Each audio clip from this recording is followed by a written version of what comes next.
اعوذ باللہ من الشیطان الرجیم، بسم اللہ الرحمن الرحیم۔ لا علاج، مریض کو یہ وظیفہ لکھ کر پلا دیں، یعنی اگر کوئی پاگل ہے تو تندرست ہو جائے گا، اگر کوئی بے اولاد ہے تو پروردگار اسے اولاد عطا کرے گا، اور اگر وہ اس کی قبر میں اس وظیفے کو رکھا جائے تو پروردگار اسے عذاب نازل نہیں کرے گا۔ وہ وظیفہ کیا ہے؟ حضرت امام علی رضا علیہ السلام کی وہ حدیث ہے جس کو سلسلۃ الذہب کہا جاتا ہے، یعنی وہ حدیث کے جس میں سب کے سب معصوم ہستیاں ہیں۔ حضرت امام علی رضا علیہ السلام اپنے بابا حضرت امام موسیٰ کاظم علیہ السلام، حضرت امام موسیٰ کاظم علیہ السلام اپنے والد گرامی حضرت امام جعفر صادق علیہ السلام، پھر حضرت امام محمد باقر علیہ السلام، حضرت امام علی زین العابدین علیہ السلام، اور ان کے بعد حضرت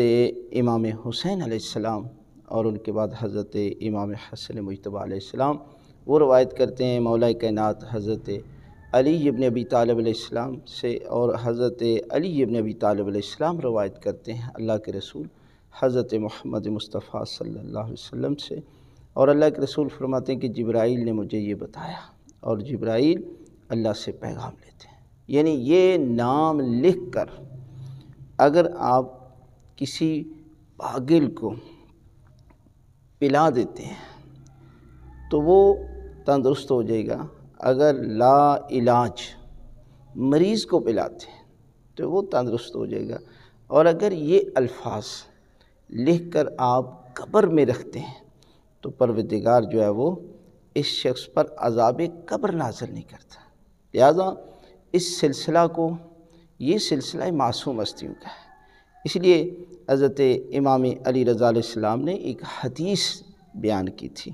کہ فرمایا تھا کہ لا الہ الا اللہ قلعہ ہے، اور جو اس قلعے میں داخل ہو گیا وہ امن پا گیا،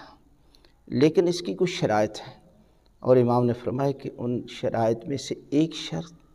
ہماری ولا ہے، یعنی ہماری محبت کے بغیر لا الہ الا اللہ کا کلمہ بھی کوئی جو ہے وہ فائدہ نہیں دیتا۔ لہذا اس سلسلے کو، اس حدیث کو لکھ کر آپ اگر بیماروں کو دیتے ہیں تو پروردگار ان کو تندرست کر دے گا۔